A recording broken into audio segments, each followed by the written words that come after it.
everybody. This is Steve Marinucci, and I'm talking with Bill Last, the author of this book called The Beatles Collected Videography. And it's a guide to collecting group and solo videos from 1962 to 2024. Bill, how you doing? Very good. So nice to finally see and talk with you at the same time. As I was doing the prep for this, I'm going, I know his name. And I went through the book and I saw the letter from Charles Rosenet, and Yeah. so that's where I remember you from, is from Good Day Sunshine. You've been around Beatle collecting for a long time. You contributed a column on collecting for Good Day Sunshine way back in the days when Charles Rosenet was editor. Talk about your history of collecting and when did you get the idea for this book? I'll try to keep a timeline here. I don't remember if this is accurately true, but this is how I remember it. In January of 1964, we started to hear the Beatles on my father's car radio, so I Hmm. knew of them. And I could swear that there were Beatles cards out before the Ed Sullivan show. So it could have been only a week before, but Mm. they already started. And so we kind of knew February 7th, Ed Sullivan's coming up. So I did see the first Ed Sullivan show. I missed the second one. I had to catch that on a rerun, and I saw the third one at home. So I was a fan right from the beginning. Later on, I joined the official Beatles fan club, Beatles USA Hmm. Limited, so plugged in with all of that stuff. Hmm. In my collecting, it really didn't start to become a business, meaning dollars and cents, until the first conventions in 1974. You had Joe Pope do his Boston convention, and a couple months later, Mark Lapidus did the first Beatle Fest. Then all of a sudden, Beatles became dollars and cents. Yeah.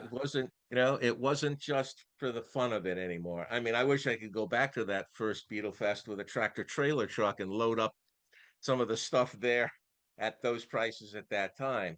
So as the 70s wore on, I had my own mail order house called Beatles America, and I Mm. would buy, sell, trade, and that's how I acquired my picture sleeve collection and everything else.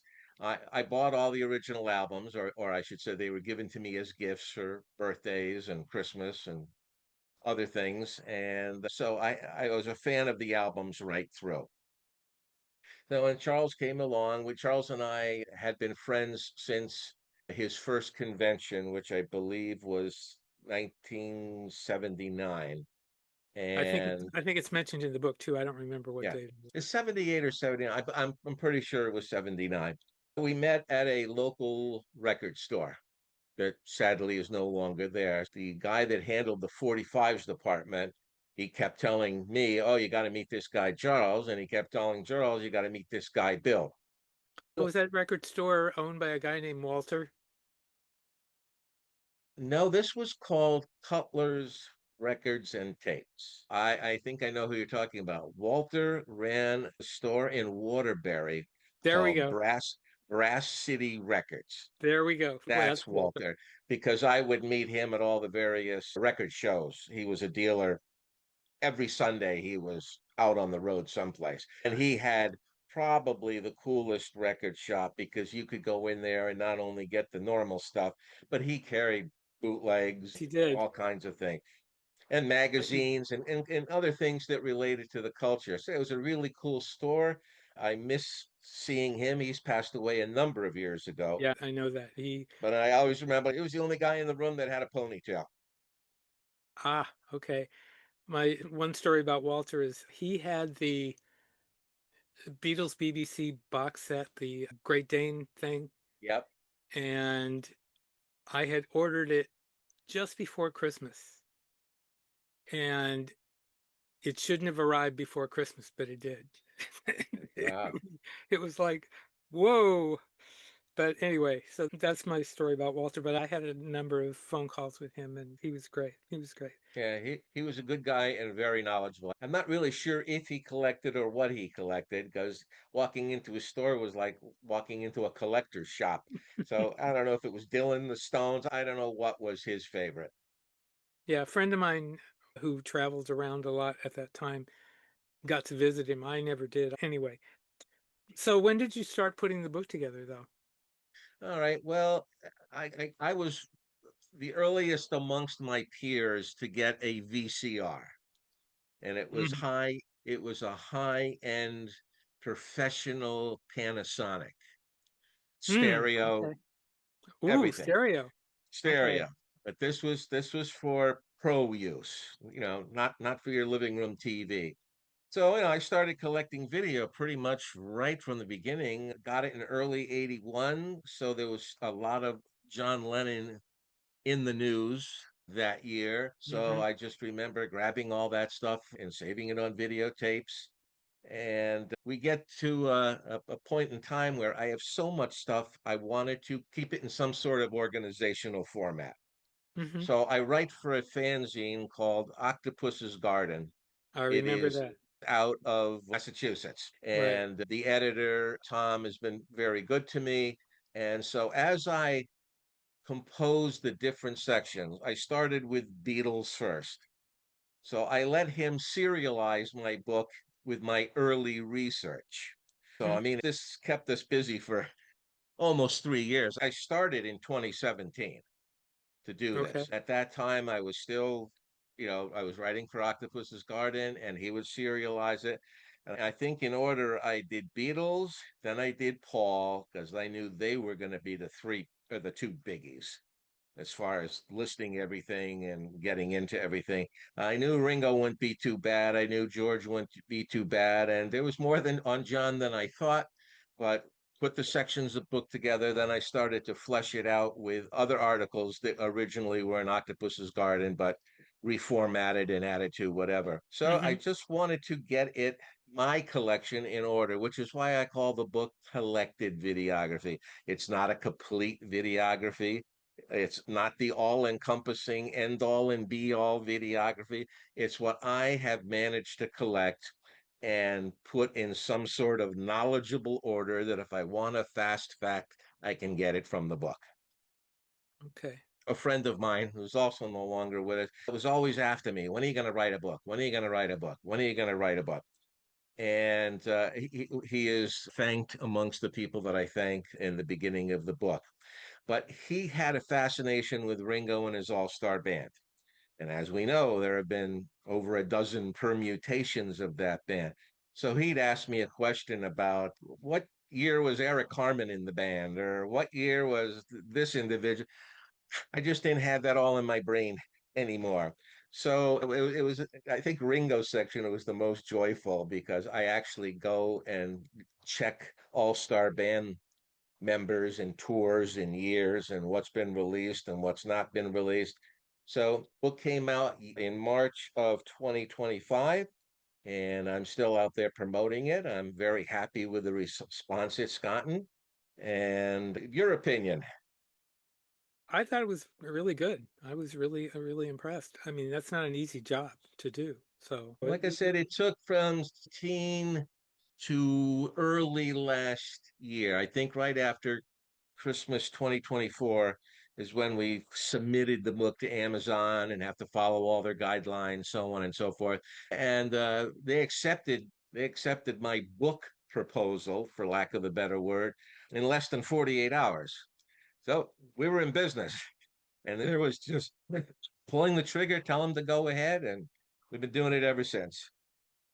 and going through the book, there were several things, they brought that flashed in my memory bank. Yeah, And one of the Beatles things was the Compleat Beatles, Complete Beatles, if you want to call it that, Malcolm yeah. McDowell documentary. That obviously, unfortunately, is not in print at the moment, although you can see it online.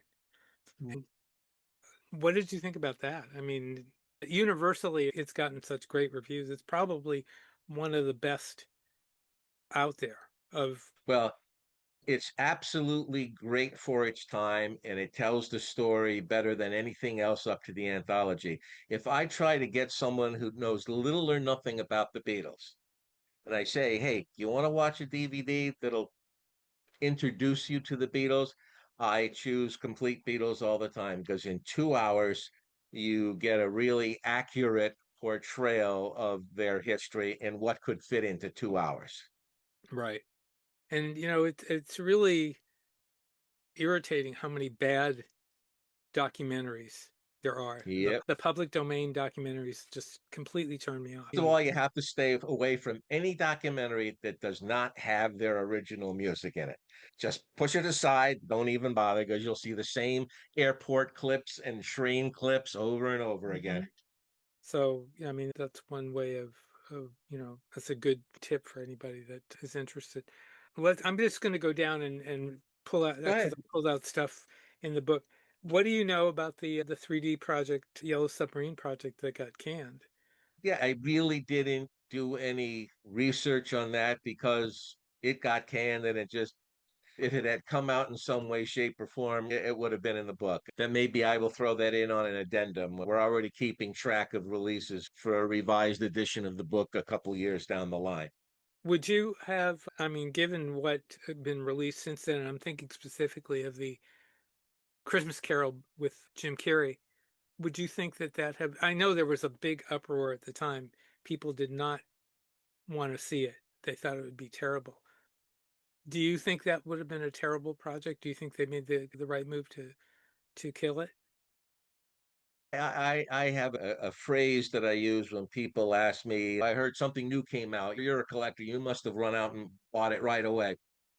You pick and choose what you want to add to your collection.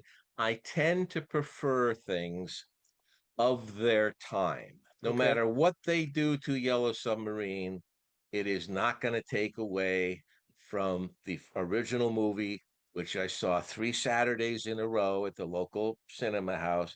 Remember buying the album shortly after Christmas. And that's what brings it back to me. I don't care how they dress it up. I'd watch it. I'd probably buy it if they put it out on DVD just to be a completist, but I wouldn't go out of my way or go crazy over it. So I prefer things of their time. Hmm. It's all right to fix audio and make that better. It's fine to color correct the picture and make it look as good as the anthology and let it be looks now. But you're at least you're leaving the essence of it in its own time. You have a whole chapter on the Beatles cartoons. Do you think Apple should put those out? I think they should put out maybe a 1 disc or 2 disc compilation. Test the waters, put out a single disc.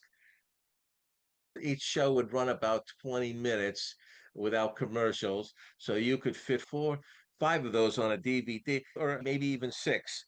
Throw it out, see what happens. And if there's a good response, then we can talk about volume 2 or putting out the whole series down the road. I think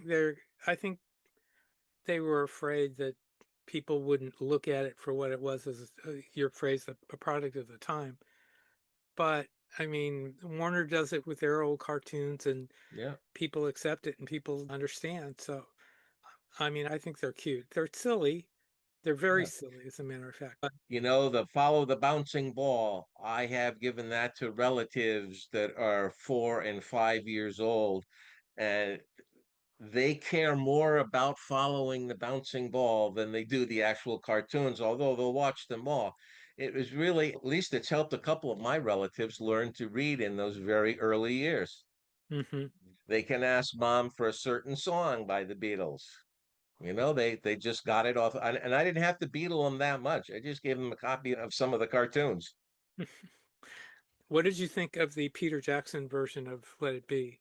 Did you think that should be the version that everybody looks at, or do you think, Well, at this point, I think it's going to be the standard. However, I wish he could have just reworked exactly what he had. Like, for example, in the original Let It Be, you've got the going from Twickenham to Apple, then from Apple to the roof. You got the picture coming down and opening back up to do the next scene. Those are missing in the new Let It Be. They don't do that closed door, open door to the next scene. So they're right away. I thought a couple of camera angles were slightly different, but I mean, it's very, very close. But because it has a little difference to it, we have to now refer to it as the Peter Jackson version. Right. Oh, what version do you have? Oh, I got a copy of Let It Be. Is it the Peter Jackson version? So you win, you lose. What did you think of Get Back? I enjoyed it, and I've been through it a couple of times already. I watch it in bits and pieces. If you're a hardcore Beatles fan, I don't think there's anything in there not to like. The more you watch that, the more you wonder why Michael Lindsay Hogg made Let It Be a little on the drab side. Hmm. And I think part of the reason is the picture wasn't as vibrant as it could be because it had been blown up. But for example, if you take the 88-minute Let It Be movie and you excise two short scenes, you excise the scene where George and Paul are having their little spat without knowing what came before or after it. And you take out that little bit where Paul is talking to John and John just looks bored. He has his head in his hands. He's not making eye contact with Paul about going out and touring and we should do this, that, and the other thing. If you took that little bit out and you took the Paul and George spat out, I don't think people would call it as miserable a movie as it is because there's nothing on. They seem to be having a good time at Twickenham, at least what we see, and they seem to be having a good time downstairs at Apple and on the roof. There's really nothing negative in the rest of the movie, and that's a movie I've watched 100 times since 1970. Right. Do you think Get Back replaces Let It Be as No, no? no. Get Back is a precursor to Let It Be. Yeah. Okay. Yeah, And no, if you have an interest in the Beatles, like I'm turning on a friend of mine's granddaughter to the Beatles, and I bring her stuff every couple of weeks, and she has been through the whole 8 hours, and she's been through Let It Be, and she loves it all. Maybe someone that doesn't want to do an 8 hour dive would be happy with the standard Let It Be. But they look and sound better than any version we're ever going to hear or see again. okay. Do you think Paul was trying to rewrite history there with that?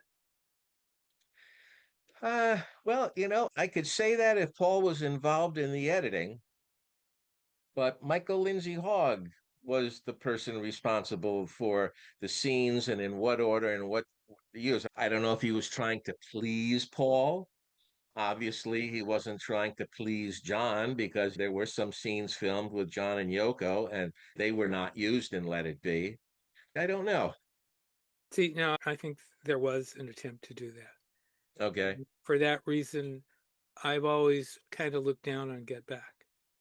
I've just, I mean, as far as I'm concerned, Let It Be is the history, and Okay. that's the way it should be. I saw Let It Be many times between then and now. I first saw it, like you, I saw it in the theater, and yeah, I definitely think Get Back is below Let It Be, and I know that a lot of people probably watching this don't agree with that, but as The someone, only thing is, when you've always heard that it was just miserable day to day, hour by hour, and then you see Get Back, you see that not all of it was as miserable as it was. I think they also looked down on it because it came out just after Paul announced he was leaving the Beatles, and people were already pissed at him for doing that. So it's hard to say. I recommend both. If you have a limited amount of time, watch Let It Be. If you want to do the deep dig, go for Get Back. do you think both of those things should, well, Get Back is already out on DVD. Do you think the Peter Jackson Let It Be should be on DVD too? Yes, and this is what I heard. When they put out Get Back on DVD, it did not sell as well as they thought it was going to. And so when Let It Be came along, they just passed on it. Well, they had originally said it was going to be included with Get Back, Right, right. and that was a big disappointment. I mean, it was there in the press release that that was going to happen, and I was very disappointed that they didn't do that. I couldn't believe that Well, you they know what? Christmas comes but once a year. In one of these years, we're going to hear in the fourth quarter that Apple and Universal are putting out the original Get Back movie and Let It Be, never before available on DVD, in the same package. I agree. Shall we start counting it down now? Yeah, I agree. Let's talk about A Hard Day's Night, which is kind of in a unique situation because the Yep. Beatles don't have the copyright to it. Yeah. Which version or versions do you think are the best? It's gotten better each time. So whatever the latest one is, I don't remember the company off the top of my head. The Criterion. Criterion is the most recent. Okay, then that would be the one to watch. Although I also ran across, and I do list it in the book, that the TV series there showed the original Hard Day's Night and Help in their original mono soundtracks from film negatives that were found in a barn in Pennsylvania. Hmm. Okay. Interesting. I forget the name of the. I have it listed here. Let's see. Uh, Oh, here it is. Okay, so I traced the release history of A Hard Day's Night. So I am going to say the absolute pinnacle would be the Criterion Collection on either Blu-ray or DVD. But if we go back a few, the American Movie Channel, Movie Classic Ah, AMC, okay. Okay. okay, they're the ones that put out A Hard Day's Night and Help back in 1996. Okay. Now, in the chronological order of there, at that time, A Hard Day's Night, this was the only broadcast. It never was released. The next physical Hard Day's Night was its first appearance on MPI Home Video DVD in 1997. Right. And everybody still loves that one. Yeah. What Oh, do you think of the Miramax one? I rate them all pretty much the same. I like the bonuses. I suppose now they're cleaning it up again for the umpteenth time for some. I don't really know how much better you can get. It looks dazzling on my TV set in my 70-year-old eyes, so that's all I can go by. Yeah, I just watched it the other night on Apple TV, and so I mean that version, which I can't remember if they started with the Criterion logo or not, but that version was pretty good. So yeah, yeah, it's funny that they're still playing around with it. What do you think the chances are of them releasing live at Shea Stadium? Even I mean, we did get to see it in the theater. Those of us that were lucky to Right. see it in I did 3 as days. well. And of course, it has the two songs missing. So we know it's ready. We know they could put it out tomorrow, but at about 30 minutes, they would have to put something else with it here. I always thought, and I did a column of this for the Octopus's Garden, there could be a box set called The Beatles on Television. Disc one, or program one would be the It's the Beatles telecast from late in 63. That was a Brian Epstein authorized television special. Okay. Next, we go to Around the Beatles, which is also a Brian Epstein sanctioned piece of film. Then after that, we have the music of Lennon and McCartney. Then we have, did I forget one here? Live at Shea Stadium.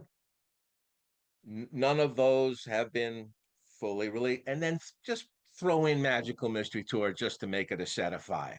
So here you have five Beatles television programs that were originally made for British television, but they kind of made it over here slightly hacked up. Like the version of the American Around the Beatles is completely different from the UK version of Around the Beatles. You know, I The don't know if I've ever seen the UK version. Yeah, it's and there's I forget who it is. At the beginning of the program, they list all the people that are going to be on it. Oh, okay. And this is after the cannonball and flugelhorns. And so in the American version, they jiggled the segments around, and they actually left off one of the singers on the special, but yet they're shown at the beginning in the opening credits. They didn't take it out of Hmm. there. But yes, the UK version is longer, obviously, and in a completely different order than the American version. We got a slice and dice version. Hmm. I didn't know that. That's interesting. I Well, mean, if I could tell you something you don't know, I feel pretty good about myself. the very first version I got of that, I bought from it was pretty expensive too. It was a VHS copy, and it was colorized, not colorized really, but it had a yellow film over it. Like a And tint. yeah, and I was really ticked off about that. Yeah. Especially after I saw it in full black and white. It was like, what Yeah. did they do that for? You know? But in any event, speaking of A Hard Day's Night again, did you ever see the Mac CD-ROM? I own it, and I bought it years before I ever owned the computer. I might have tried it once, but I couldn't tell you much about it. But I do own it. Maybe I should put that in and see if it still works. I don't have a Mac computer, but when I worked at the newspaper, we had Macs, and I brought one to work, and the picture was like that big. It was Yeah. tiny. It was terribly tiny. I can't remember if the script was on there or something. It seems like there were some extras on there, but it's been so long Yes. since I've watched. I don't own a Mac other than my phone, so I can't, and my iPad, so I can't see it. But Do you know if on Mac it was the only way it came out, or could it have come out in another format? it seems to me there was a second version, and I don't remember if it was a Windows version or not. I think I have them both. Where I have them, I don't know, but Oh, I I know where honestly, mine is. It's just it would take a while to dig it out. yeah, yeah, I understand that definitely. Let's talk about solo Beatle for a minute. Okay. There's a lot of Paul. There's a lot of John. There's less of George, and there's practically and there's other than the one DVD that you mentioned, there's nothing of Ringo, and it's really a shame that neither of them have really gone through. Although you did mention the Apple and the Dark Horse compilations that George put Yeah. out, but they've really done nothing recently, and it's Yeah. really a shame. We just, well, Ringo did. And now the easy way out is to do a visualizer Hmm. or a lyric version, which takes probably someone an afternoon to put together with absolutely no input from anybody else. But Ringo did an excellent video for Long, Long Road. Did you mind the A on that? Because people on my Facebook group were complaining about the AI. I didn't have a problem with it. After I Yeah, looked at it, I went, no, this is great. I mean, they did the same thing on Free as a Bird, for God's sake, yeah, you know? yeah. No, I like it. And there's a little featurette on, behind the scenes. It was directed by his daughter-in-law, Barbara's daughter from Oh, an really? earlier Okay. marriage. I don't think I've Yeah, seen so that. she has a very Italian name. I slips me at the moment, but yeah, she directed it. And this little featurette, it's probably on there next to the Long Long Road video. And then George's stuff is they put out the video for "Give Me Love, Give Me Peace on Earth" using the claymation, and I understand what a great work of art it is, and it won all kinds of awards. But I'd rather see real footage of George than a claymation version. And then they did that one with all of the guest stars in it. The last couple of videos George has put out is there was a computerized animated video for Sunshine Life for Me, Sail Away Raymond. There was a lyric video for Be Here Now. Give Me Love, Give Me Peace on Earth. That was a visualizer video. And yeah, My Sweet Lord had all these guest stars in it. Ringo was even a guest star in it, but it doesn't have any rhyme or reason. Is someone going to run out and buy All Things Must Pass to get My Sweet Lord that they saw this little film with all these guest stars in it in a movie theater throwing popcorn at each other? I mean, Yeah. it's nice to watch and say, oh, look at all the famous people in there, but I have my little peeves with each of them here and what they've put out. George's estate really would need to put out a DVD of his Japan concerts. Right. Yeah. I was sitting here thinking that too. And Only 5 complete songs have been issued from that concert. Okay. I know the 74 Dark Horse tour was in many people's eyes a little on the weak side due to his voice, but there has been footage I've seen where his voice was nicely acceptable. Maybe they couldn't get an entire concert out of it, but if you were going to put a George Harrison live, how about give us a little bit of 74, a little bit of Japan, and a little bit of the Royal Albert Hall, his final concert anywhere? Hmm. I think you could make a nice 2 hour documentary out of that, showing his major performances. You could throw in the Prince's Trust concert with Eric Clapton and Ringo. That'd be nice. So that's what I would like to see out of the George estate. Okay. Okay. Paul, I really can't. I mean, he's so well documented. I can't think of anything that jumps out at me that Paul should do, and he doesn't seem to run out of any ideas. My peeve for John and Yoko is in those early years, they seem to videotape their every move from when their feet touched the carpet in the morning to when they went to bed at night. And of everything that they did, how come the UNICEF concert in which John introduced Cold Turkey, well, he didn't introduce it, he had done it before, Cold Turkey and Don't Worry Kayoko with all the guest stars, including George, why wasn't that filmed? It just wasn't filmed. The only film that exists from that is some black and white newsreel footage. Now, that may not be for everyone, but it's something that is absent from John's video timeline. And then Ringo again is I'd always like to see, and I mentioned in the book that the individual promo videos are my favorite video to watch. Put out your own best of video, George and Ringo. I mean, Lennon and McCartney have had theirs, yeah, but none of them are complete. You save the underground to get your complete stuff. But yeah, I guess the biggest thing is I'd really like to see that UNICEF concert from John and Yoko. Did you see the Power to the People film or the Yes. concert film? I thought that was good. I was quite impressed. I hope the signals that we're going to get that on physical release are true. Yeah. And it was nice that it was completely reshot from the beginning because all we have up to now is the original ABC television broadcast. And then what Yoko put out in 87, the live in New York City.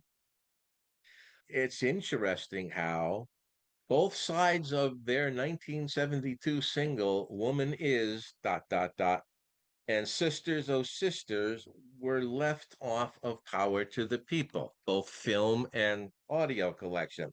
Yeah. Now, I could understand Woman Is, dot, dot, dot, but there was room for Sisters, Oh Sisters. It wasn't like it would go over the 2 hour mark or something for a DVD. It could have easily. Why was that left off? Yet we get both of those on the original ABC TV broadcast and later on Live in New York City videotape. Oh, again, we understand about Woman, but Sisters of Sisters, it would have given Yoko another song, and most people don't mind that song. If you're a Yeah. marginal Yoko Ono fan, that's one of her more listenable pieces of work. Right. Yeah. That whole situation is just really strange. There were I one thing. don't mind like the triple screens, like they first did in Woodstock way back when. Oh, yeah. Yeah, but I cringe when I see a three-part screen and the middle image is one thing and the two side images are the same, just turned towards each other. So John goes from playing a right-handed guitar to a left-handed guitar so they could be pointing at each other. That, oh my God, couldn't you have found 5 seconds of anything else rather than do that? Another thing is the fact that they used Open My Box both in the Yeah. movie and in the CD set. And they even say that the song was banned, but it's Yeah, there. well, yeah, a band to the extent that it was the B side in England, but when John submitted it to Apple in Alan Klein, they banned it. And in fact, they were not going to put that on the B side, which is why they chose Touch Me as the B side in America. But it never got out on a single. I can't see it ever getting any airplay unless they have the Yoko Ono album in their library and can play it there. You also mentioned Cilla Black in the book, and I'm wondering if you saw the Love of the Love clip that she, well, there's a story about that that I posted on my YouTube channel that archivist Keith Badman dug it up from Australia and took it to her and showed it to her, and she was just totally, she totally loved it.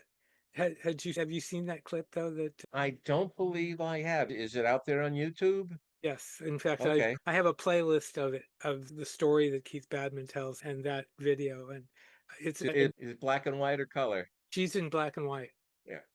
You can just see her watching it. I believe it's a 63 clip. You can just see her watching it and going, oh my, because he remembers what she said. He said she was marveling at her hairdo Hmm. and everything like that. And it's really interesting to see that. If you had to make a list of the most necessary Beatles videos that somebody should own of what's available now or what's fairly easy to get, what would you? I realize that's a tough question to come up with, but Well, no, it's actually covered in my book. So book I believe it is on page 5, right at the beginning. right It, at the beginning.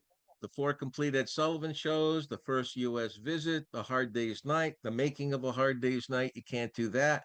Help, Magical Mystery Tour, Yellow Submarine, the Beatles anthology, Love All Together Now, One Plus, Turning the Page, 8 Days a Week, The Making of Sergeant Pepper, and Get Back.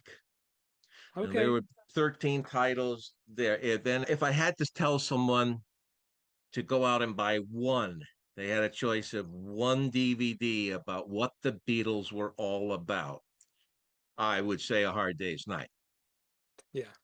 Secondly, I would say One Plus for all the individual song promos. I remember when they announced that and when I got it, how happy I was that we had this finally. I mean, it was like a dream come true. Everybody had wished for that. And it was just a wonderful, it was, it was something that they did right. They did it Yeah. very right. Well, in my book also, uh,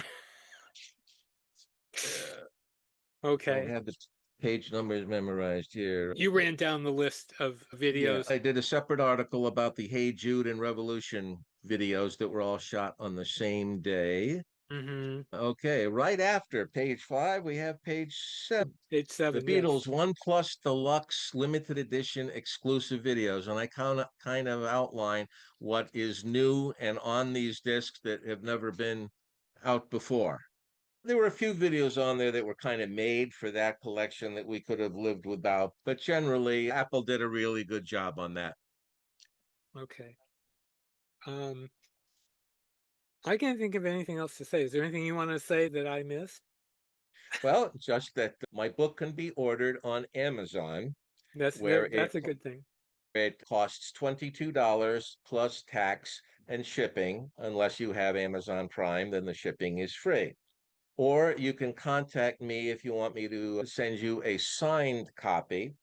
And the cost of that would be $20, no tax, and $5 medium mail shipping for a total of 25. So a bit cheaper. I can be paid through PayPal, but I recommend someone contacting me first, which is Bill Last at att.net.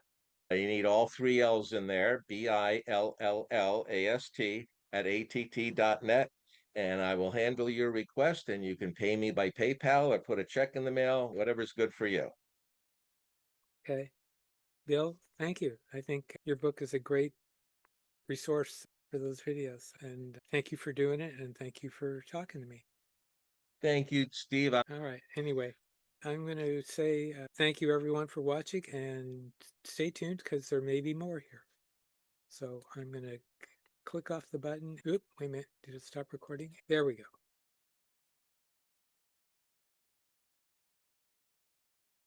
Hey, everybody. Thanks for tuning in today. Thanks to Bill Last for the great interview. If you haven't already subscribed to our podcast, please do, so you'll get immediate notification when we publish a podcast and whatever else we do. We put up little shorts on YouTube from our archives. So anyway, thanks for tuning in, and we'll see you soon. Be seeing you.